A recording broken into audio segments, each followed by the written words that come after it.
Hello aspirants. सो आज की class में अब हम लोग क्या करेंगे? जो पहले दो क्लास में मैंने मैक्सिमम आपको एक्सप्लेनेशन दिया with regarding to the philosophy, Indian western और जितने स्कल्पचर हैं और सारी चीज़ें जो द मेथोडोलॉजी एंड एवरीथिंग, उसी को अब हम लोग डेप्थ में इन 3-4 क्लासेस जो आएंगी उनमें देखेंगे। Then will move towards the Indian thinker and the western thinker. तो आज का टॉपिक रहेगा, अपना सबसे स्टार्टिंग टॉपिक रहेगा the difference between the western and the Indian philosophy. ये थोड़ा हम समझने की कोशिश करेंगे। I have told many things about these all things, repetitive होगा बट इसलिए रिपीटेटिव करा जा रहा है कि आप लोग अच्छे से इसको समझ सकें। ठीक है, अगर आप एक बार में, ये कंसेप्चुअल चीज़ें हैं, एक बार में चीज़ें समझ नहीं आती हैं, इसलिए ये ऐसा रखा गया है, प्लान किया गया आप लोगों के लिए ऐसी क्लासेस को। ठीक है, तो आज का टॉपिक हमारा है Indian philosophy versus western philosophy. क्या है? इंडियन वर्सेस वेस्टर्न फिलोसफी, यानी कि भारतीय दर्शन और पश्चिम की जो दर्शन है उसके बीच में क्या डिफरेंस है। Why I am using so much Hindi words in these classes? देखो होता क्या है ना, फिलोसफी के वर्ड्स जो है ना, आपका टिपिकल वर्ड्स इंग्लिश के बहुत टफ है। मेटाफिजिक्स, एपिस्टेमोलॉजी, ये सब आप बाद में पढ़ पढ़ के, नोट से पढ़ के तो पढ़ लोगे, बट समझते टाइम मैं मेटाफिजिक्स बोलूँ, एपिस्टेमोलॉजी बोलूँ, ये सब चीजें बोलूंगा ना, दिमाग आउट हो जाएगा, वही समझने लग जाओगे क्या वर्ड्स हैं, यही नहीं समझ आ रहा है। तो हमारा बेसिक पर्पस क्या होता है क्लास का, कि समझना कंसेप्ट को। रटना पढ़ना तो हो ही जाता है, कंसेप्ट आप समझ गए, आप उसका जेनेसिस, उसके डेप्थ में उसकी सोल को समझ लिए, तो आपका बहुत हद तक काम हो ही जाता है। ठीक है, तो आपको ये पता होना चाहिए ये भी। सबसे पहले एक जनरल इंट्रोडक्शन करते हैं, फिलोसफी क्या है, रिवीजन ही हो जाएगा। एक ग्रीक टर्म से आया हुआ है फिलोसोफिया, जिसको बोला जाता है, जिसका मतलब होता है love of wisdom. I have told you, philo का मतलब लव एंड विजडम होता है, सोफिया का मतलब, and this is the love of wisdom.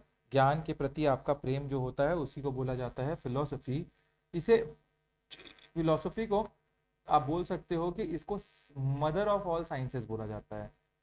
हर एक साइंस, जैसे मैथ हो गया, साइंस हो गया, biophysics, everything, this is the mother of science. Philosophy को ऐसा बोला जाता है क्योंकि, क्या रीजन होगा इसको ऐसा बोलने का?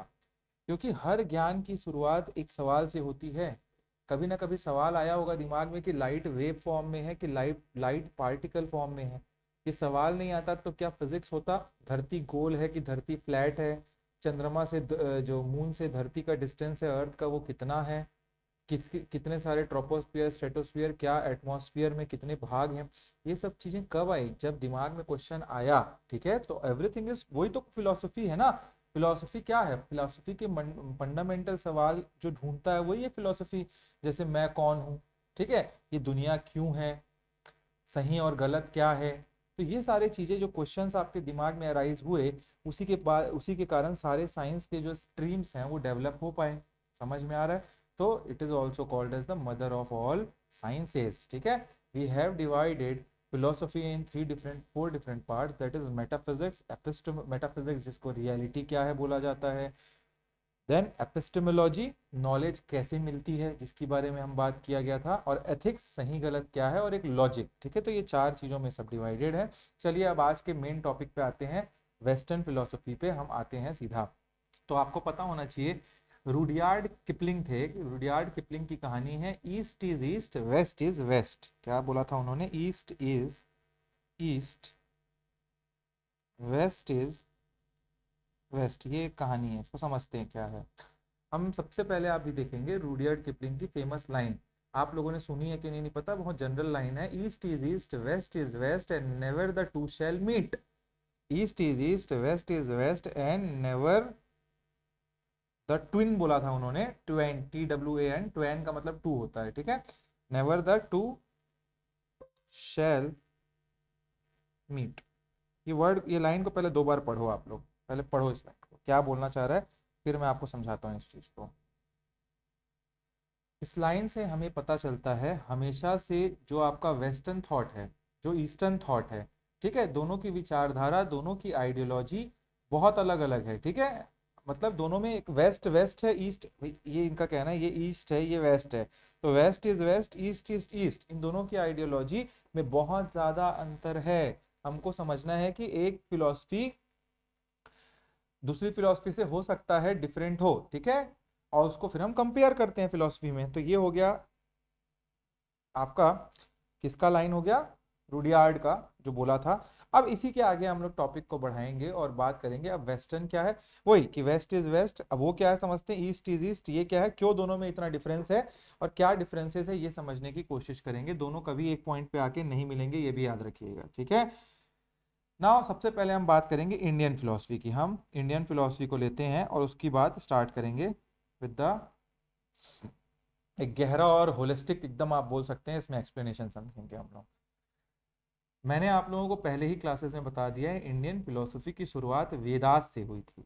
जो हमारे चार वेद हैं, यजुर, साम, अथर्व, ऋग, इन चार वेदाओं से इस पूरे फिलोसफी की शुरुआत होती है और ये वेदास पे ही बेस्ड है हमारी सारी फिलोसफीज जितने भी हमने देखे।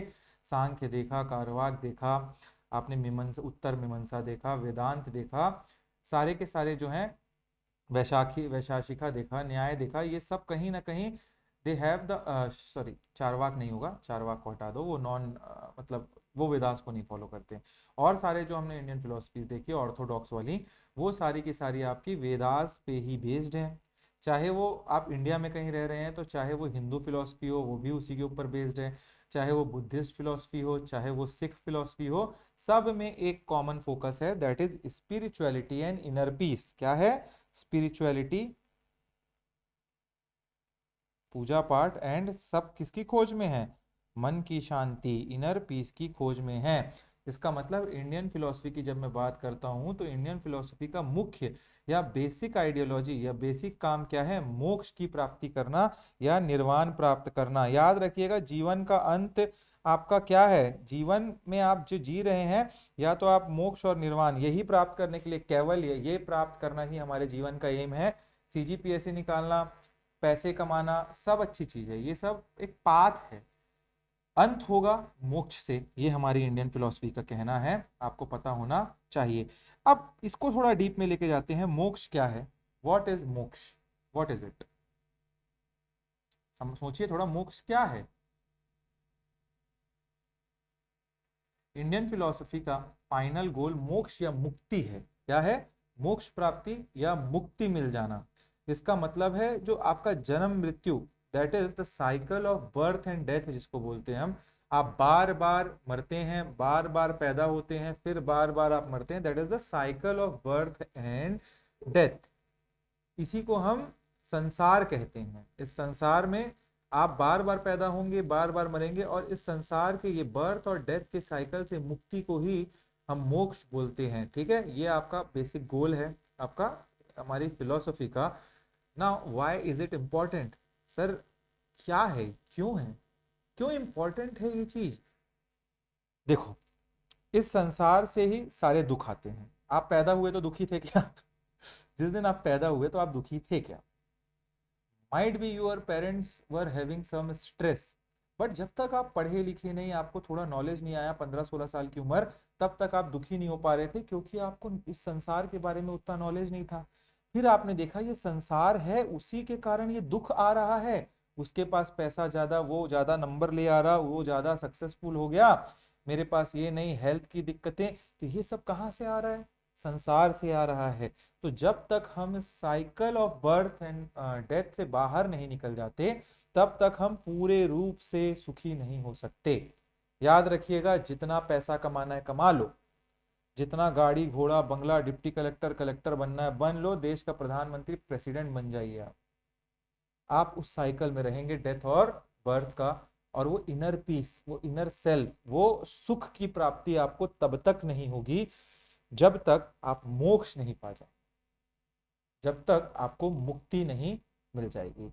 आई एम यू पीपल, अभी ऐसा लगा प्रवचन वाला सीन आ रहा है, ऐसा फील आ रहा है क्या कि सर यहाँ बाबा बन के बैठे हुए हैं? समथिंग प्रवचन टाइप चल रहा है भाई। फिलोसफी यही है, ठीक है, ऐसे ही सुनना होता है। लोग बाबा बाबा को सुनने जाते हैं, फ्री बाबा लेक्चर मिल रहा है आप लोगों को।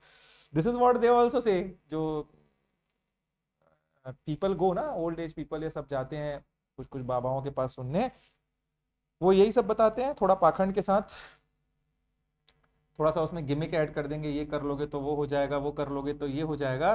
बट एक्चुअल ये सब कोई बताते हैं इसलिए लोगों को अच्छा लगता है चीजें। अरे कहीं उनको कोई अलग से नॉलेज नहीं, गीता पढ़ रहे हैं इन लोग सब, वेदास कोई समझा रहे हैं आपको, आप खुद भी पढ़ के समझ सकते हैं उन सब चीजों को। तो why is it important, you have understand. Now let us take an example. जैसे let's take an example, school college में थे आप, आपको कोई प्रोजेक्ट मिलता है, ठीक है। वो प्रोजेक्ट जो आपको मिलता है वो तब तक अधूरा रहता है जब तक आप उसको फाइनल फिनिश नहीं दे देते हो। एंड तक जब आप भाई प्रोजेक्ट बना रहे होता हो, कंप्लीट है क्या वो, नहीं, जब फाइनल फिनिश हो जाता है, बना बना के चालू हो जाता है वो, वैसे ही आप क्या बोलते हो उसको, now it's the end of this project. एक जीवन तब तक अधूरा रहता है जब तक उसको मोक्ष नहीं मिल जाता, मतलब final touch is the moksha, moksha की प्राप्ति। सभी इंडियन फिलोसफी में ये सिस्टम है, सिर्फ और सिर्फ चारवाक को छोड़ के मोक्ष की खोज में सारे के सारे लोग। चारवाक वाले नहीं बोलते, चारवाक वाले बोले पैसा लो, लोन लो, खाओ पियो ऐश करो मित्रों, बस वो वाला कंसेप्ट है चारवाक का। ये अपने को थोड़ा सा डिफरेंस याद रहना चाहिए। चारवाक ये मोक्षा की प्राप्ति की बात नहीं करते, दे से ये जीवन मिला है, खाओ ऐश करो, कमाओ रगड़ के, और हमको नहीं पता जी पैदा होने के पहले क्या था, पैदा होने के मरने के बाद क्या होना है। There is no concept of moksha in Charvaka philosophy. तो ये आपको पता होना चाहिए। Now let us talk about कि सर क्या अप्रोच है, कैसे एक मतलब मोक्ष वोक्ष तो ठीक है, क्यों पाना है ये समझ लिए, कैसे पाना है, what are the practical approaches. पूरा क्लास में समझ जा रहे हो आप लोग कि मोक्ष कैसे पाओगे, ठीक है। अब इस अप्रोच को पूरा लगा लेना, मैं लाइन बाय लाइन आपको बता रहा हूं, ठीक है। तो व्हाट इज इट, क्या होता है प्रैक्टिकल अप्रोच। आपको समझना है सबसे पहले, इंडियन फिलोसफी सिर्फ थ्योरी नहीं है कि वो थ्योरी पढ़ रहे हैं, वैसा नहीं है वेस्टर्न टाइप, बहुत वेस्टर्न में बहुत सारी चीजें थियोरेटिकल है। ये हमारे यहाँ बोलते हैं ना, ये एक जीवन जीने का तरीका है। क्या है, इंडियन फिलोसफी एक जीवन जीने का तरीका है। ये आपको बताता है कि मोक्ष कैसे प्राप्त करेंगे आप, हाउ टू अचीव इट। इसके लिए आप मेडिटेशन करेंगे, इसके लिए आप योगा करेंगे, और आप स्पिरिचुअल जीवन जीना चालू करेंगे, एक धार्मिक जीवन जीना चालू करेंगे जब। तो ये प्रैक्टिकल पाथ हमारे फिलोसफीज में दिया हुआ है, आपको पता होना चाहिए। ये बताया गया है कि आप योग, मेडिटेशन, ध्यान, धार्मिक चीजों में स्पिरिचुअलिटी की ओर आगे बढ़िए। जैसे लेट्स टेक एन एग्जांपल, जैसे आपको डॉक्टर सिर्फ दवा के बारे में नहीं बताता है, ठीक है। वो ये जब आप डॉक्टर के यहाँ जाते हैं तो आपको शायद दवा बता देता है कि ये दवा ले लेना, पैरासीटामोल ले लेना और एजिथ्रोमाइसिन ले लेना, ऐसी टाइप से दवा तो दे देते हैं सर्दी खांसी में, बस ऐसे लिख देता है क्या, नहीं। वो आपको ये भी बताते हैं कि दवाई को कब खाना है, खाली पेट खाना है, खाना खा के खाना है। तो ये सारी चीजें बताते हैं कि नहीं, सही डोसेज क्या है, 2 पैरासीटामोल खा लो ऐसा कहीं लिखते हैं, वो बताते हैं 1 पैरासीटामोल खाना, और कहीं बुखार आएगा 4 घंटे के अंदर एक और खा लेना। ये बहुत जनरल चीजें हैं, बट ये बताया जाता है डॉक्टर के द्वारा। वैसे ही इंडियन फिलोसफी सिर्फ ज्ञान नहीं देता है कि मोक्ष पाना है, आपको ज्ञान प्राप्त करने की का तरीका भी बताता है। आपको इंडियन फिलोसफी ये भी पता होना चाहिए, ठीक है। जैसे let's take an example, Patanjali का योग सूत्रा, जो योग सूत्रा है आपका, सिर्फ आसन दैट इज योगिक पोस्चर नहीं बताता। मतलब योगा में सिर्फ ऐसा है कि योगिक पोस्चर ही लिखा हुआ है योग सूत्रा में, बल्कि वो एक साइंटिफिक तरीका है। पूरा योगिक पोस्चर जो है वो सब पूरा का पूरा साइंटिफिक तरीका है, ऐसा नहीं है कि बस पैर को ऊपर कर लिया, हाथ को से गोल गोल घुमा लिए, इस टाइप से नहीं है। वो पूरा साइंटिफिक एक तरीका है। आप अपने मन और शरीर को कंट्रोल कर सकते हैं उन सब मुद्राओं को करके, कपाल भारती ये सब सब मिला के योग सूत्रा में जो लिखा हुआ है, और फाइनली आप हायर नॉलेज तक पहुंच सकते हैं थ्रू मेडिटेशन, योगा एंड प्राणायाम। तो ये एक तरीका बताया जाता है जैसे योग सूत्रा में, that was a example. Then we have talked about the purushartha theory, जिसमें मैंने आपको लाइफ के 4 मुख्य लक्ष्य बताए थे, काम धर्म अर्थ मोक्षा। तो ये मैंने पहले भी डिस्कस किया, फिर कर देता हूं, ठीक है। पुरुषार्थ,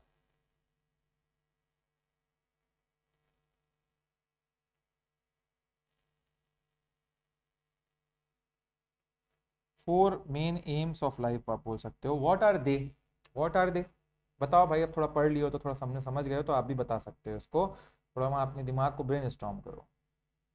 मैंने आपको बताया था इंडियन फिलोसफी जीवन के 4 मुख्य उद्देश्यों पे, 4 मुख्य एम पे बेस्ड है, दैट इज धर्म अर्थ काम एंड मोक्षा। व्हाट इज धर्म, धर्म जो है आपका कर्तव्य, the moral duty that you have to do. Example, अभी आप एक एस्पिरेंट हैं, तो आपका धर्म क्या है? आपका धर्म है पढ़ाई करना। क्या है? आपका धर्म है पढ़ाई करना, तो ये धर्म हो गया। Then there is earth. अर्थ क्या है? Material wealth, livelihood. पढ़ाई करके एक अच्छी नौकरी पाइए, नौकरी पाके अर्थ कमाइए, मटेरियल बनाइए, घर गाड़ी बंगला। ठीक है। नेक्स्ट इज आपका काम। काम tends to pleasure and Dzire.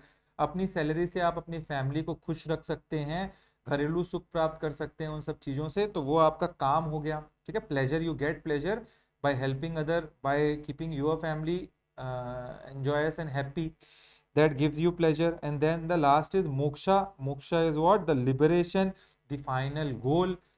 सब कुछ करते हुए भी आत्मा की शांति और मुक्ति का मार्ग आपको ढूंढना है, ये आपके जीवन का उद्देश्य है, इसीलिए आप पैदा हुए हैं। तो ये हम लोगों को बताता है कि इंडियन फिलोसफी सिर्फ सन्यासी जीवन को सपोर्ट नहीं करता। कई लोग बोलते हैं ना इंडियन फिलोसफी से सन्यास ले लो, सन्यासी बनाता है।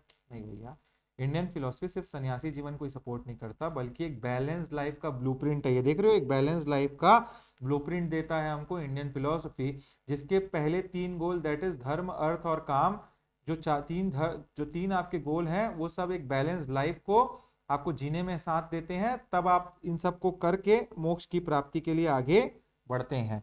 पहले ही मैंने बता दिया आपको, धर्म के अंदर रहते हुए अर्थ और काम को प्राप्त करना है। ऐसा नहीं है अर्थ के लिए आप करप्शन करो, काम के लिए आप कुछ गलत काम करो। धर्म के अंदर रहते मोरालिटी मेंटेन करते हुए you have to earn artha and kama, and that will tend you towards the moksha. Now the law of karma also we have read. Law of karma भी पढ़ ही लेते हैं थोड़ा फिर से। पूरा पढ़ेंगे ना इंडियन फिलोसफी वेस्टर्न फिलोसफी क्या है, तो तभी तो आप थोड़ा एनालॉजी निकाल पाओगे डिफरेंसेस का। सो लॉ ऑफ कर्मा, कर्म का सिद्धांत ये कहता है कि हर एक्शन का एक रिएक्शन होता है। एक झापड़ मारे दूसरा झापड़ पड़े, ऐसे नहीं होता है। हर एक्शन का एक रिएक्शन होता है। जब भी हम कुछ करते हैं उसका फल हमें मिलता ही मिलता है। अगर आप ईमानदारी से पढ़ाई करते हैं आपका सिलेक्शन होगा ही होगा। जो बोलते हैं कि नहीं हुआ, थोड़ा सा ईमानदारी कम हो जाती है। ठीक है, तो ईमानदारी से आपने तैयारी की है तो आपका ये सिलेक्शन होगा ही होगा। अगर आप चीटिंग करते हैं तो इसका बहुत बुरा अंजाम होगा, आपको भुगतना पड़ेगा, स्ट्रेस में रहोगे आप पूरे टाइम। कर्म इस सिर्फ इस जीवन तक सीमित नहीं होता है, बल्कि अगले जन्म तक भी चलता है। आपका जो आज का कर्म है वो अगले जन्म में भी आपको फल दे सकता है, ये भी आपको पता होना चाहिए। ठीक है। अक्सर स्टूडेंट सोचते हैं ना कर्म सिर्फ और सिर्फ बुरा होता है, बुरा कर्म करेंगे तो खराब फल मिलेगा, ऐसा नहीं भैया, अच्छा कर्म करोगे तो अच्छा फल भी मिलता है। ठीक है, ये आप याद रखिएगा। Now we will move towards and we will talk about atma और ब्रह्मा। ब्रह्म जो बोलते हैं ना हम लोग, आत्मा और ब्रह्म, वो क्या होता है? ठीक है, द कॉन्सेप्ट ऑफ आत्मा एंड ब्रह्म।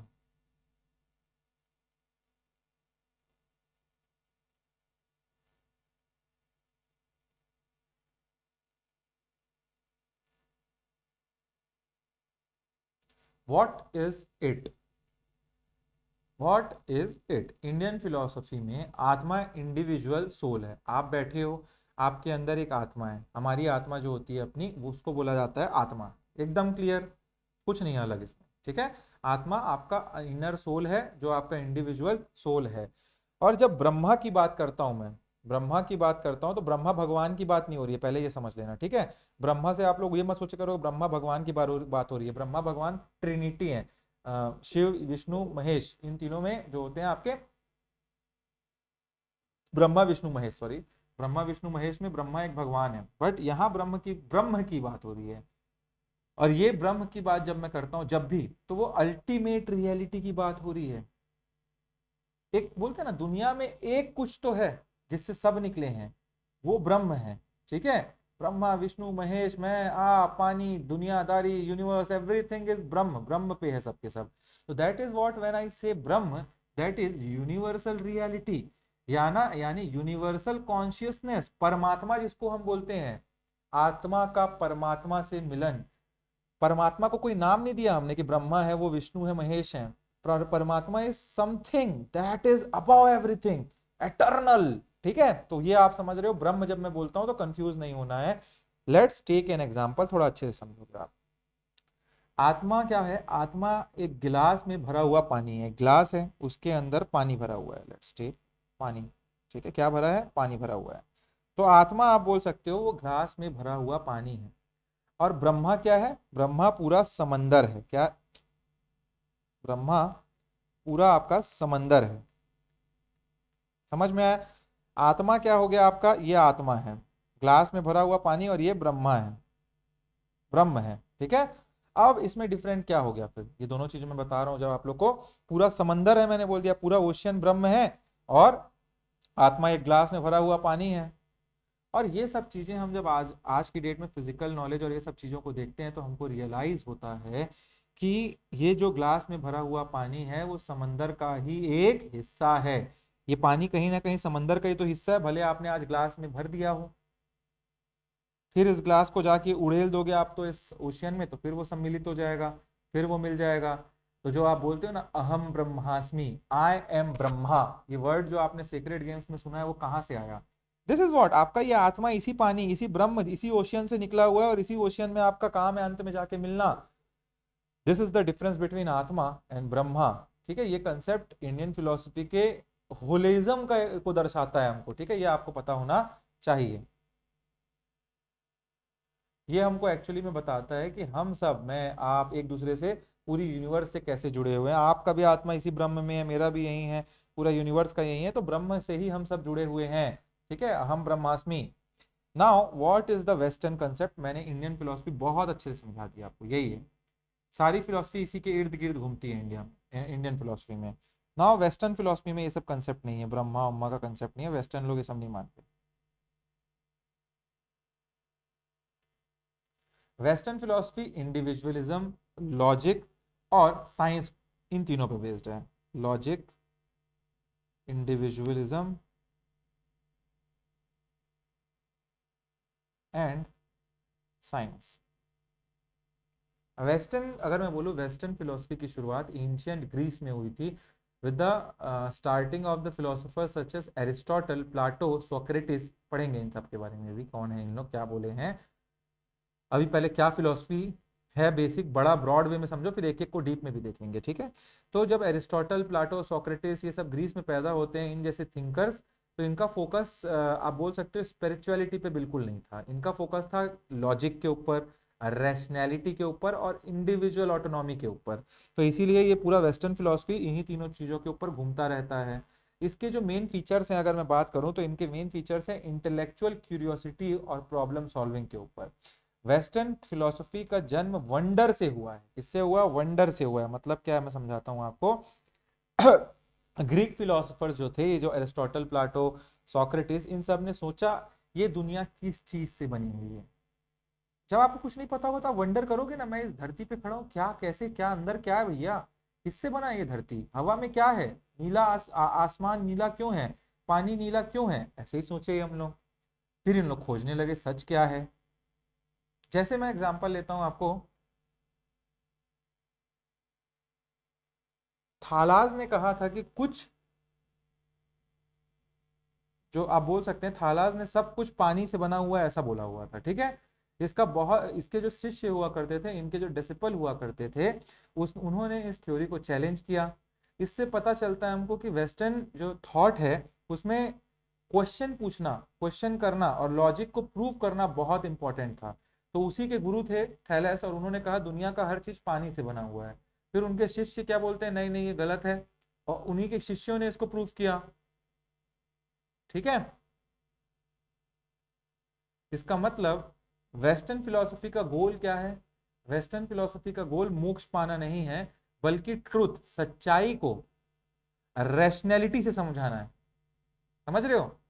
वहां ये नहीं बात की जाती कि मोक्ष कैसे पाया जाए, वहां ये बात की जाती है कि आप सच्चाई को, जो भी ट्रुथ है, उसको एक रैशनल तरीके से बताइए कि वो क्यों सच है। इनका फोकस जो होता है वेस्टर्न फिलोसफर का, वो वर्ल्ड पर ज्यादा होता है, ना कि इंटरनल सेल्फ पर। ठीक है, आपको समझना है, हमारे हिंदू फिलोसफी इंटरनल सेल्फ पर ज्यादा फोकस करते हैं, बट ये वेस्टर्न फिलोसफर दुनिया पे फोकस ज्यादा करते हैं। ठीक। Now the next word is individualism. क्या होता है इंडिविजुअलिज्म, व्हाट इज इट? तो वेस्टर्न फिलोसफी में इंडिविजुअलिज्म, दैट इज एक व्यक्ति, एक सेंट्रल आइडिया है। क्या है वेस्टर्न फिलोसफी में? इंडिविजुअलिज्म है, एक व्यक्ति एकदम सेंट्रल आइडिया है, आप मैं हूं, हमारे कुछ इंडिविजुअल राइट्स होते हैं, हमको फ्रीडम मिला हुआ है, हमको हम अपने जीवन में सबसे ऊपर क्या रखते हैं? दुख को रखोगे क्या? नहीं, हैप्पीनेस सबसे ऊपर रखा जाता है। तो इन इंडिविजुअलिस्टिक चीजों के ऊपर आपका वेस्टर्न थॉट्स बहुत ज्यादा आपको बाद में देखने को मिलेगा, इसी पे बात करेंगे ये सब, फ्रीडम, हैप्पीनेस। जैसे कि अमेरिकन कॉन्स्टिट्यूशन में liberty, life, liberty and the pursuit of happiness लिखा हुआ है। कोई संविधान में परस्यूट ऑफ हैप्पीनेस लिखा मिलेगा आपको? वहां क्लियर है, life, liberty and pursuit of happiness is a fundamental right. In type के विचार वहां वेस्टर्न फिलोसफी में बहुत थे करके वो उनके संविधान में है, समझ रहे हो? तो इनका कहना है individual should seek truth for themselves, आप अपने लिए ट्रुथ खोजिए, अपने सेल्फ के लिए, ठीक है? तो this is the core of western philosophy. आप बोल सकते हो इसी इंडिविजुअलिस्टिक कैरेक्टरिस्टिक या कोर कंसेप्ट की वजह से वेस्टर्न सोसाइटीज में हमको डेमोक्रेसी, ह्यूमन राइट्स और कैपिटलिज्म टाइप की चीजें देखने को मिली। समझ आ रहा है भाई? कैपिटलिज्म, आप अपने लिए पैसा कमा रहे हो, फंडामेंटल राइट आपके खुद के होते हैं, डेमोक्रेसी से आप क्या होता है, आपका स्टेक आता है चीजों में। तो ये सब के सब कहीं ना कहीं एक इंडिविजुअल कैरेक्टरिस्टिक दिखाता है। तो ये सब क्यों डेवलप हो पाया? सब इंडिया में क्यों नहीं हुआ, वेस्टर्न सोसाइटी में क्यों हुआ? क्योंकि इनका वेस्टर्न फिलोसफी जो दुनिया में हजारों साल से थी वो इंडिविजुअलिज्म के ऊपर ही थी, और individualism tends to these all things. अब एकदम समझ आया आप लोगों को? अब नेक्स्ट आप बोल सकते हो रैशनलिज्म एंड इंपीरियलिज्म, एम्पिरिज्म।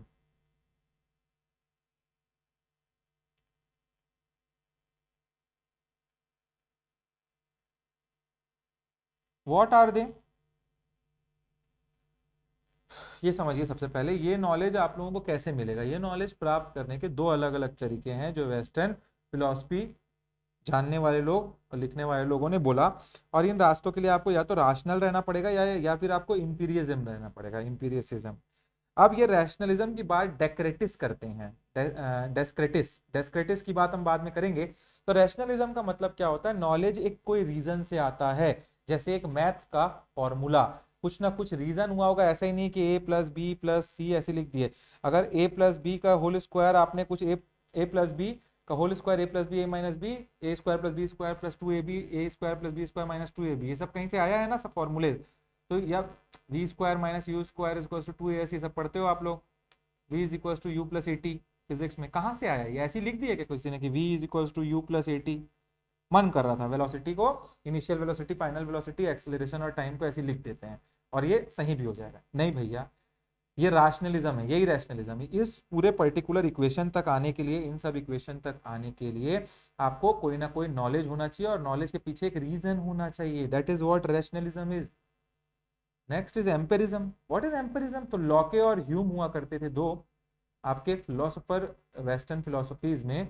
इन्होंने कहा नॉलेज एक्सपीरियंस या सेंस से आता है। ये दो अलग अलग है। एक रैशनलिज्म में आप पढ़ लिख के इसको सोचे क्यों, और इनका कहना है कि एम्पिरिज्म आपको नॉलेज जो है वो एक्सपीरियंस या सेंसेस से आता है। इसका मतलब आप किसी गर्म चीज को छुओगे तब आपको पता चलेगा कि वो गर्म है। ऐसी देख के तो पहली बार जब किसी ने छुआ नहीं होगा, एक बहुत तपता आप लगा दीजिए कढ़ाई को एक गैस के ऊपर, आपको नहीं पता कढ़ाई चालू है बंद है, आपको कैसे मालूम पड़ेगा कढ़ाई गर्म है? छुओगे तभी तो मालूम पड़ेगा। और वैसे भी जब पहली बार आपका हाथ जलेगा तभी आपको मालूम पड़ेगा कि गर्म चीजों को नहीं छूना है, या कढ़ाई के ऊपर कुछ चीज छुड़ी है, भले गैस चालू हो बंद हो, आपको उसको कपड़े से ही उठाना है। कब समझ आएगा आपको? जब आप एक बार जलोगे। तो ये एम्पिरिज्म की बात करते हैं लॉकी और ह्यूम। जैसे इसको मैं दोनों को मिक्स करता हूँ एक बार, ठीक है? एक शेफ, आप जैसे शेफ हो, ठीक है? आप तो सब शेफ बन गए हैं कोविड के बाद। तो आप यूट्यूब में देख के, किसी रेसिपी बुक को देख के बहुत अच्छा एक खाना बनाने की कोशिश करोगे, खाना बन भी जाएगा। आपने एक डालगोना कॉफी बनाई, डालगोना कॉफी बन भी जाएगी। शक्कर डाला, कॉफी डाला, एक चम्मच पानी दे, फेंट रहे हैं फेंट रहे हैं फेंट रहे हैं, कॉफी इज रेडी। बट यहां पे क्या होगा? अगर आप उसको बार बार करते जाओगे, आप उसकी टेस्टिंग करोगे, तो वो बेहतर होगी। Isn't it? एक बार कहीं होटल में पी के आए, पहली बार आप बनाए 40% सिमिलर, फिर 60, 80, 85, 90, 100% तक पहुंचने के लिए आप टेस्टिंग करोगे। और यही है जो आप पढ़ के सीख के बना लेते हो, वो रैशनलिज्म हो गया, क्योंकि आपको पता है कैसे बनाना है। बट आप जब टेस्ट करके उसको अच्छा करते हो वो एम्पिरिज्म है। ठीक है, तो ये आपको समझना है। वेस्टर्न फिलोसफी दोनों को यूज करती है। समझ आ रहा है? क्या क्या एग्जांपल लेके आना पड़ रहा है मेरे को, ऐसे फिर एम्पिरिज्म समझ नहीं आएगा आपको। ये डाल दो ना कॉफी को, मेंस में मत लिख के आ जाना, ठीक है। Next is materialism.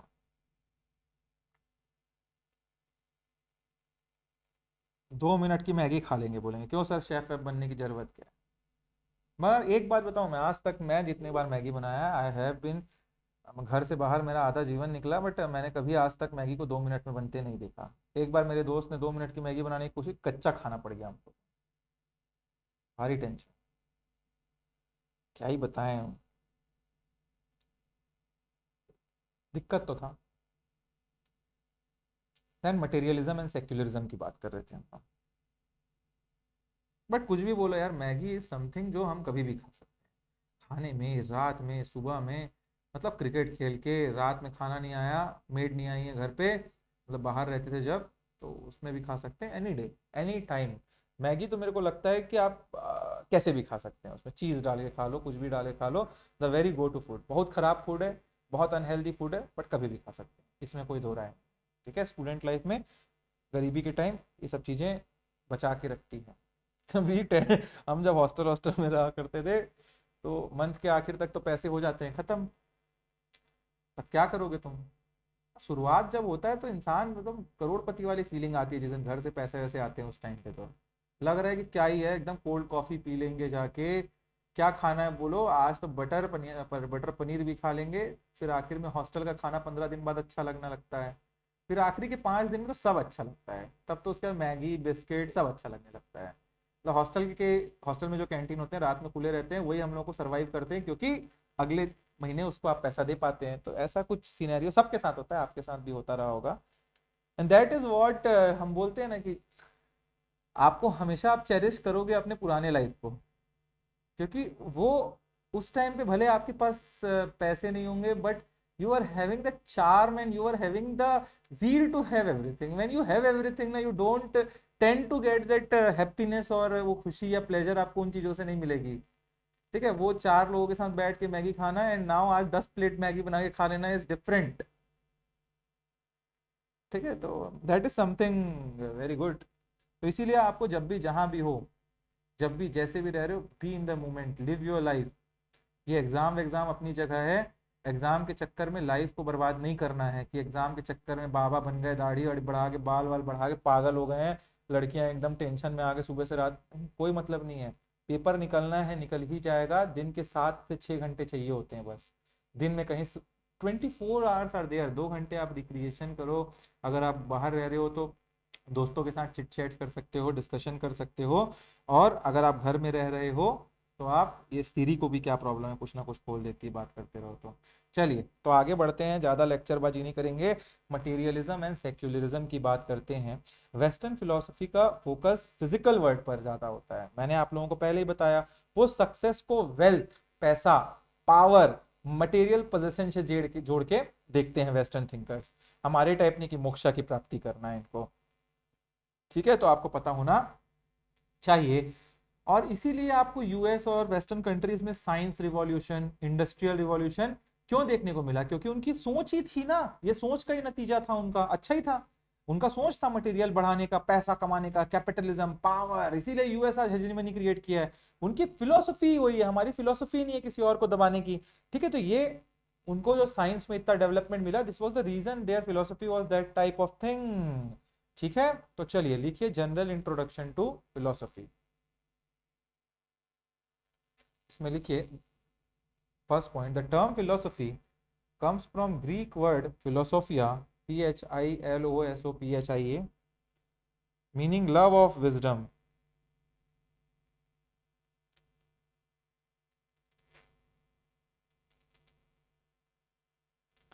Next लिखिए, its purpose is to study fundamental questions about reality, existence, knowledge, values and reasons. Next point, the key branches includes metaphysics, epistemology, ethics and logics.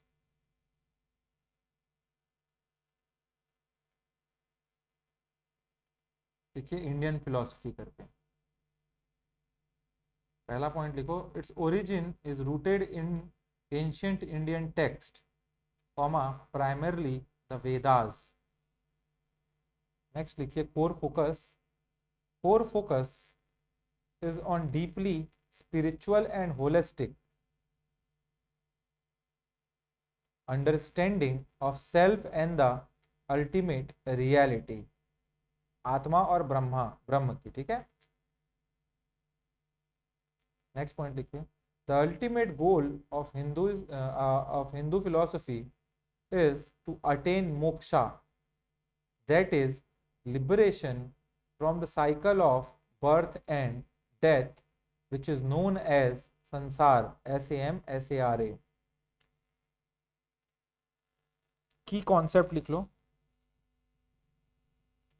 मैं कोशिश करूंगा ये जो जितना बोल रहा हूँ ना आपको मैं अच्छे से प्रिंट करवा के भी दिलवा दूं उसको, बट कुछ स्टूडेंट बोलते सर डिक्टेट करा दो, तो मैं डिक्टेट करा रहा हूँ, अगर आप लोगों को लगेगा तो उससे भी आप देख सकते हो, ठीक है। वैसे तो आपको बुकिश फॉर्मेट में भी नोट्स मिल ही रहे होंगे अलग, और इसका डिक्टेशन का भी अलग नोट्स दिलवा दूंगा जो क्रिस्प रहता है, ठीक है। बुकिश नो फॉर्मेट वाले में एग्जाम्पल बहुत अच्छे से दिया है हमने, वो पढ़ सकते हैं आप लोग।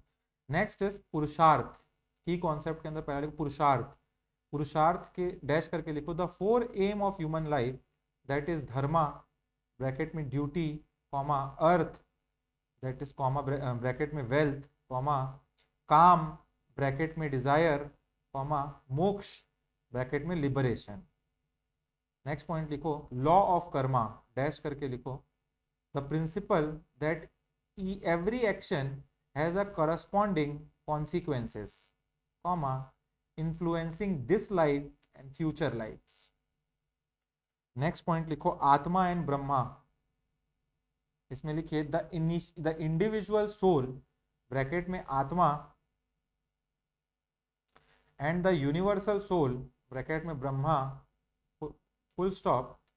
The ultimate goal is to realise their unity, ये दोनों ब्रह्मा और आत्मा एक है, जो मैंने आपको ग्लास और समंदर का एग्जांपल दिया। नेक्स्ट लिखिए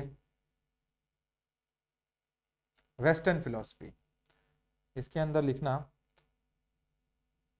first point, it developed from ancient Greek philosopher like Socrates SOCRATES, Plato PLATO and Aristotle ARISTOTLE। पढ़ेंगे, मजा आएगा, एरिस्टोटल प्लाटो सोक्रेटिस पढ़ते टाइम, मस्त थिंकर हैं सारे के सारे। नेक्स्ट लिखिए, the focus is on rationality RATIONALITY, logic individualism and scientific approach. Next point, the ultimate goal is to understand the world and solve intellectual problem using reason and evidence, full stop। there is no single unified goal like moksha। Next लिखिए, की concept करके topic लिखना, उसके अंदर 4 points हैं। पहला लिखो individualism, INDIVIDUALISM dash करके लिखो, emphasis on individual right, autonomy and freedom।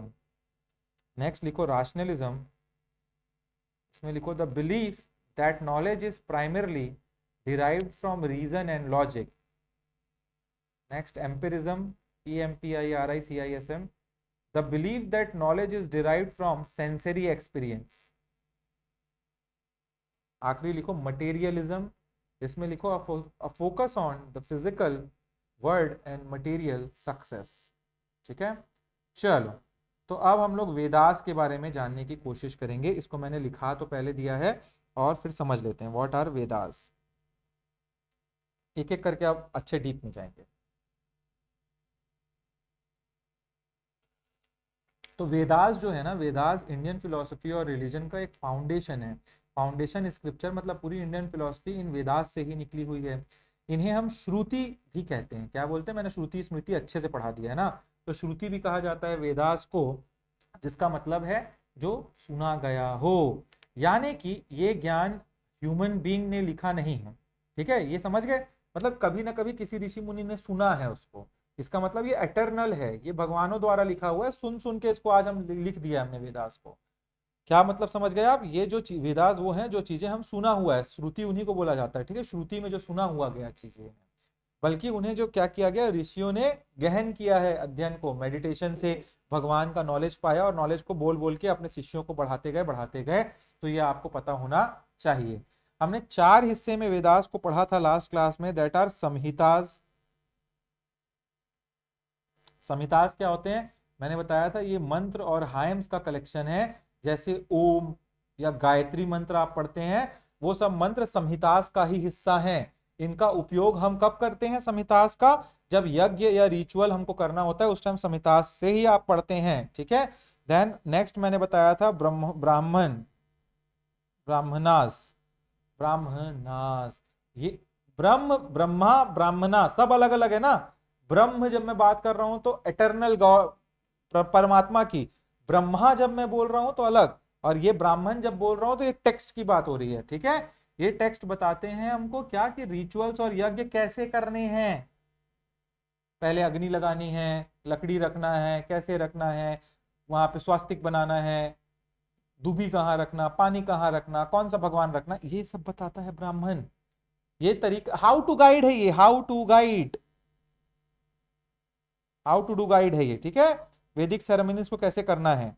Next is अरंक्य। अरंक्य का मतलब ही होता है आपका जंगल, तो ये जंगल में रहने वाले सन्यासियों के लिए है। इसमें जंगल में किए जाने वाले मेडिटेशन और स्पिरिचुअल प्रैक्टिसेस लिखे हुए हैं। ये रिचुअल्स से आप ध्यान कैसे कर पाएंगे, मेडिटेशन और मोक्ष। कोई आदमी सन्यास लेके जब जाता है अरण्य में ना, उसका मेन पर्पस मोक्ष की प्राप्ति है, तो बस मोक्ष पाने के तरीके हैं इसमें, क्या आप करोगे वहां जाके। और आखिरी है उपनिषद। ये वेदास का फिलोसॉफिकल और बहुत डीप हिस्सा होता है। इसमें ही हम लाइफ के बड़े बड़े सवालों को खोजते हैं, जवाबों को खोजते हैं, और हमको जवाब जो मिलते हैं वो इसी उपनिषद से ही मिलते हैं। इसीलिए इन्हें और क्या कहा जाता है, वेदांत भी कहा जाता है, जिसका मतलब वेद का अंत या वेद का सार होता है। तो उपनिषद वेद का सार होता है। अब चलिए हम लोग थोड़ा उपनिषद के कॉन्सेप्ट को और समझने की कोशिश करते हैं।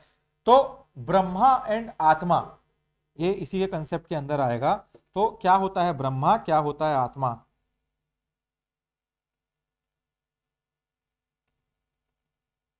अल्टीमेट रियलिटी एंड हमारी सच्ची पहचान की बात हो रही है यहाँ पे। ठीक है, उपनिषद कहीं मैं बोलूँ तो उपनिषद का सबसे इंपॉर्टेंट ज्ञान ब्रह्मा और आत्मा के बारे में है। और ब्रह्मा क्या होता है, व्हाट इज ब्रह्मा, तो ब्रह्म क्या है, ब्रह्मा नहीं, ब्रह्म क्या है। ब्रह्म का मतलब एब्सोल्यूट रियलिटी है, वो एक एटर्नल है, शाश्वत है, मतलब एटर्नल मतलब वो आप बोल सकते हो कांस्टेंट है, दैट इज परिवर्तनहीन है, कोई चेंजेस नहीं होते हैं उसमें। और उनके अंदर आप बोल सकते हो एक्सट्रीम पावर है, जिसको बोलते हैं ना अनंत शक्ति, जो पूरे ब्रह्मांड का आधार है, पूरा यूनिवर्स उन्हीं से बना हुआ है, वो होते हैं ब्रह्मा। तो मैं हिंदी में कहीं बोलूं तो वो परिवर्तनशील, शाश्वत और अनंत शक्ति है जो पूरे ब्रह्मांड को बनाती है। ऐसा लग रहा है ना कि मैं एवेंजर्स की बात कर रहा हूं उसी टाइप का फील हुआ, वैसे ही है यार जो है। ठीक है, ये समझ लो आप लोग कि he is eternal, he is constant and he is the maker of this universe, he is the genesis of this universe। ठीक है, ये ना ही सिर्फ सबसे पुराने हैं, पुराना क्या होता है जब इंग्लिश में बात करते हैं, तो he is not only transcendental, वो सबसे पुराने ही नहीं है बल्कि हर चीजों में मौजूद है। He is eminent in everything, वो मेरे में है, वो कैमरे में है, वो आप में है, वो फिश में है, वो गाय में है, वो गोट में है, ही इज एवरीवेयर, वो पानी में है, वो हवा में है, कण कण में है वो। ठीक है, तो ये आपको पता होना चाहिए। ये ब्रह्म की परिभाषा है, ब्रह्म का डेफिनेशन। जैसे एक मिट्टी का घड़ा होता है, वो किससे बनता है, मिट्टी से ही बना है, एंड मिट्टी में ही उसकी असली पहचान है, इजंट इट। भाई मिट्टी का घड़ा है, मिट्टी से बना है, मिट्टी ही उसकी पहचान है। लेकिन मिट्टी घड़े से बहुत बड़ी चीज है, इजंट इट? घड़े का अस्तित्व मिट्टी पर निर्भर करता है। वैसे ही पूरी दुनिया ब्रह्म से बनी हुई है और ब्रह्मा में ही मौजूद है। अगर मिट्टी नहीं होगा तो घड़ा नहीं बनेगा, अगर ब्रह्म नहीं होगा तो ये यूनिवर्स नहीं होगा। अब एकदम क्लियर में समझ आ जाना चाहिए आप लोगों को। अब जब ब्रह्म की बात करते हैं तो ब्रह्म भी दो चीजों में डिवाइडेड है, एक परा ब्रह्म बोला जाता है और एक अपार ब्रह्म। क्या बोला जाता है? एक परा ब्रह्म और एक अपार ब्रह्म। अब ये क्या है? ये ब्रह्म जो परा ब्रह्म है वो हायर ब्रह्म, इसको इंग्लिश में बोलो तो हायर ब्रह्म बोलते हैं, और ये लोअर। ठीक है? व्हाट इज हायर ब्रह्म? ये ब्रह्म जो ब्रह्म है वो निरंकार है, ही इज फॉर्मलेस, इनका कोई रूप नहीं है, ये गुणों से परे हैं जब हम बात करते हैं तो। ठीक है? He is beyond attributes. इसमें हम अपनी बुद्धि या सेंसेस, इसको हम इस वाले ब्रह्म को हम अपनी बुद्धि, कितना दिमाग लगाना लगा लो, अपने सेंसेस को लगा लो, हम समझ नहीं सकते हैं। बट ये जो अपार ब्रह्म है, ये ब्रह्म मैनिफेस्टेड रूप है, ये ब्रह्मा का मैनिफेस्टेड रूप है जो हम लोग मूर्ति बनाते हैं। भाई सब बोलते हैं ना, सब एक अंत में एक ही भगवान के सारे हिस्से हैं, शिव ब्रह्मा विष्णु महेश। तो ये ब्रह्मा विष्णु महेश अपार ब्रह्म है जिनको हम मूर्ति बनाते हैं, हम अपना पर्सनल गॉड बनाते हैं। मैं कृष्णा को पूज रहा हूँ, आप बालाजी को पूज रहे हैं, कोई मीनाक्षी देवी को पूज रहे हैं, कोई कामाख्या देवी को पूज रहे हैं। तो ये क्या है? ये अपार ब्रह्म है जिनको हम आइडल के रूप में देखते हैं और मैनिफेस्ट करते हैं कि ये ब्रह्म, ये आपका ब्रह्म का रास्ता है। ठीक है? ही वो क्रिएटर, प्रिजर्वर एंड डिस्ट्रॉयर के रूप में प्रकट होते हैं हमको। ठीक है? ब्रह्मा विष्णु महेश, इसी को अपार ब्रह्म बोलते हो आप लोग। बट एक्चुअल जब बड़ी बात करते हैं तो परा ब्रह्म वो सबसे ऊपर, उन सब वो, ये तीन भी उसी से निकले हुए हैं। ठीक है? हम जिनकी पूजा करते हैं वो अपार ब्रह्म का रूप होता है, परा ब्रह्म का नहीं होता, ये समझना है आपको। नेक्स्ट, ब्रह्म समझ लिए तो अब आत्मा के बारे में बात करते हैं। What is atma? The individual soul. आत्मा मतलब इंडिविजुअल सोल होता है। ठीक है? ये हर जीवित प्राणी, हर जीवित आदमी, इंसान, एनिमल, सब में मौजूद है, जो सांस ले रहा है, जो जी रहा है। ठीक है? आत्मा हमारा सच्चाई है, हमारा सेल्फ कॉन्शियस है वो। ठीक है? What is the connection between आत्मा एंड ब्रह्मा? उपनिषद का बहुत बड़ा लेसन यही है कि आत्मा और ब्रह्म एक ही है। क्या है? आत्मा, और जो मैंने ग्लास और समंदर का जो बोला, वही बेसिक उपनिषद बताने की कोशिश करता है। जो यूनिवर्सल कॉन्शियसनेस से भरा हुआ है वो हमारे अंदर भी है। जो दुनिया बोलते हैं ना ब्रह्म में विलीन होना, तो वही उसका एक्चुअल कंसेप्ट है। ठीक है? तो ये आपको पता होना। फिर से एग्जांपल समझते हैं थोड़ा। जैसे एक ग्लास में पानी है और समंदर में भी पानी है, वो हमने देखा था। ग्लास में पानी, समंदर में पानी, पानी दोनों जगह एक ही है। जो समंदर में है वही ग्लास में भी है। ठीक है? हमारा शरीर वो ग्लास है। वो ग्लास क्या है? हमारा शरीर वो ग्लास है, और आत्मा वो पानी है। क्या है? आत्मा जो है वो पानी है। ठीक है? ये आपका ग्लास शरीर हो गया, आत्मा आपका पानी हो गया। जब हम मोक्ष या ज्ञान प्राप्त कर लेते हैं, जब हम मोक्ष या ज्ञान प्राप्त कर लेते हैं, तब हम समझते हैं कि ये आत्मा उस महासमंदर, द ओशियन, द ब्रह्म, ब्रह्म जो ओशियन है और ब्रह्म की मैं बात कर रहा हूं, उससे ये पानी अलग नहीं, ये पानी वही पानी है जो आपके अंदर है। ये बॉडी, ये ग्लास है, और उस बॉडी के अंदर जो पानी है वो आत्मा है, और ये आत्मा, वो जो आत्मा है वो ब्रह्म से ही निकली हुई है। ये हमको कब मालूम पड़ता है? जब हम समझते हैं, हमको नॉलेज, हमको रियलाइजेशन होता है। ठीक है? तो आपको समझना है, अहम ब्रह्मास्मि का कंसेप्ट यहीं से आता है। इसी पे मैंने शंकराचार्य का आपको अद्वैतवाद बताया हुआ था, अद्वैत वेदांता। उसमें भी कहा गया था आत्मा और ब्रह्म बिल्कुल एक ही हैं, बट रामानुजा ने बोला था कि विशिष्ट अद्वैत के हिसाब से कहते हैं कि आत्मा ब्रह्म एक, आत्मा मतलब ब्रह्म का एक हिस्सा है मगर पूरा ब्रह्म नहीं है, वो ऐसा बोलते हैं। इनको मैंने आपको लास्ट क्लास में बताया और डीप में एक एक को पढ़ाऊंगा बाद में। ठीक है? तो ये आपको पता होना चाहिए। तो अभी तीन चीज और मैं आपको बार बार बता रहा हूं, कंफ्यूज नहीं होना। ब्रह्म, ब्रह्मा, ब्रह्म, ब्राह्मीण, सब अलग है। कंफ्यूज नहीं होना। ठीक है? तीन अलग अलग वर्ड के बारे में बार बार बोल रहा हूं तो कंफ्यूज हो जाओगे। ये ब्रह्म जब मैं बात करता हूँ, ब्रह्मा में बात करता हूँ, तो ये त्रिदेव है ना, ब्रह्मा विष्णु महेश, उनके एक ब्रह्मा है। जो चार मुंह वाले ब्रह्मा, तीन ठो मुंह दिखता रहता है जिनका, लोटस के ऊपर बैठे होते हैं, वो ब्रह्मा है। ठीक? ब्रह्मन की जब ब्रह्म की बात, ये ब्रह्मा, ब्रह्म की जब बात कर रहा हूं मैं, ये अल्टीमेट रियलिटी है। ये एक फिलोसॉफिकल कंसेप्ट है, इसी की बात हम लोग मैक्सिमम कर रहे हैं अभी। और ब्राह्मण ये एक जाति है वर्ण सिस्टम में, ठीक है। तो ये तीनों में अंतर आप समझ गए, एक ही मत समझ लेना। Next is Rita, RITA।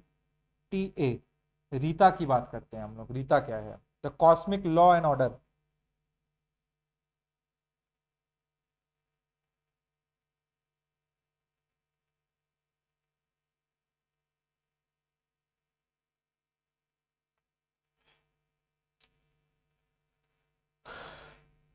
अब हम लोग एक पौराणिक वैदिक कॉन्सेप्ट रीता के बारे में बात करने वाले हैं। What is Rita?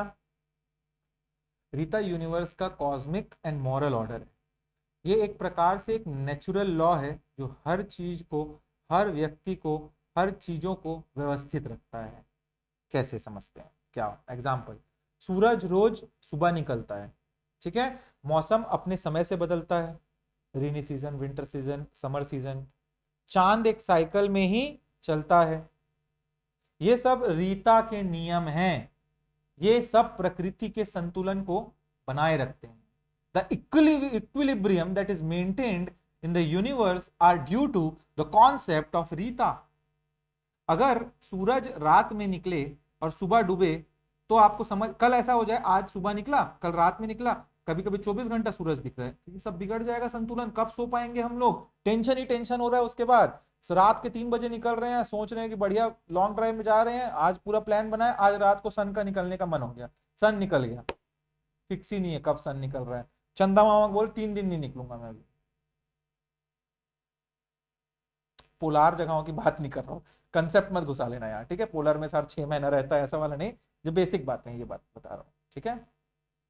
बोले विंटर सीजन को मन कर रहा है 6 साल लगातार रहने का, एक दिन तो मन किया कि -100 डिग्री चले जाते हैं। ऐसे सरवाइव कर पाएंगे क्या ह्यूमन बींग? तो हर चीज का संतुलन रहना चाहिए, यही रीता है, ठीक है।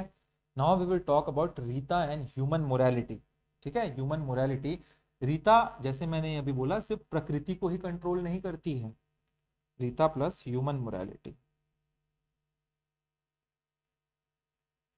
इसका मतलब रीता सिर्फ और सिर्फ प्रकृति को ही कंट्रोल नहीं करती है, बल्कि इंसान के अंदर जो मोरल बिहेवियर है, जो मोरल विचार है, आपके व्यवहार है आपका, उसको भी वो क्या करती है? कंट्रोल करती है। अगर हम सच बोलते हैं, इफ वी स्पीक ट्रुथ, ईमानदारी से हम काम करते हैं, if we do our work religiously diligently, तो हम रीता के प्लान, तो हम बोल सकते हैं रीता के हिसाब से काम कर रहे हैं। रीता क्या है? एक प्रोसेस है, तो हम एक प्रोसेस में काम कर रहे हैं। इससे हमारा जो जीवन है, और हमारा जो पूरा यूनिवर्स है, वो दोनों में हार्मनी बनी रहेगी। क्योंकि आप देखो, आप मर्डर कर दिए जाके किसी का, नहीं आप नहीं किया, कोई कर दिया, तो वो रीता मतलब हार्मनी को तोड़ा आपने, तो यूनिवर्स में कुछ उथल पुथल हुआ, उनके घर वाले दुखी, आपके घर वाले दुखी, इस टाइप से माहौल हो जाना है। तो यही चीज है कि आप जब अच्छा काम करते हैं तो वो हार्मनी पूरे दुनिया में भी और आप में भी मेंटेन रहती है। अब ये जो रीता है उसका गार्जियन कौन है? तो वेदास के हिसाब से जो वरुण देव होते हैं हमारे, वरुण देव रीता के गार्जियन हैं। रीता को संभालने वाले कौन है? वरुण देव हैं।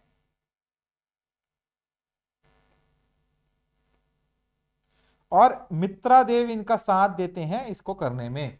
ये आपको थोड़ा सा पता होना चाहिए बस। अब अनरीता क्या होता है?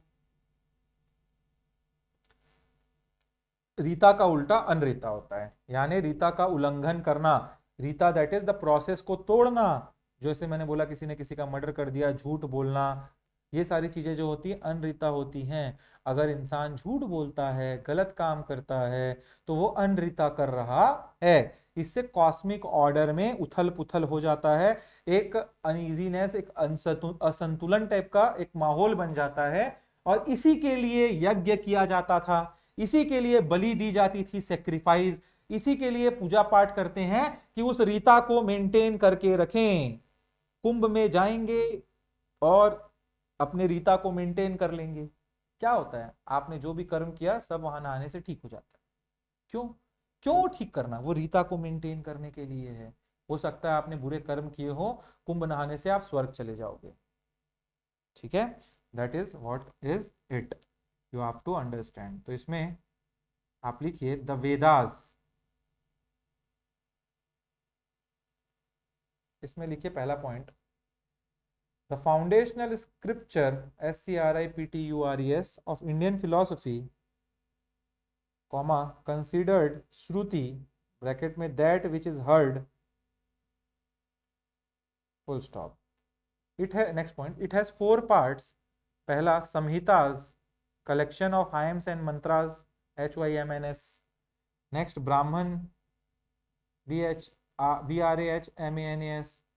अच्छा, ब्रह्म, ब्रह्मा, ब्राह्मण, और ये ब्राह्मण अलग है ना, ये ब्राह्मण वो ब्राह्मण में मत कनेक्ट करना, ये ब्राह्मण बुक है, ठीक है, ये लिखिए इसमें जब वेदास के अंदर ब्राह्मण में text explaining ritual and sacrifices. Next अरंग के लिखो, ARANYAKS। Meditation, KAS, meditation and ritual for forest dwellers. Next Upanishad, philosophical teaching also known as Vedanta. Next लिखिए the concept of Brahman and आत्मा।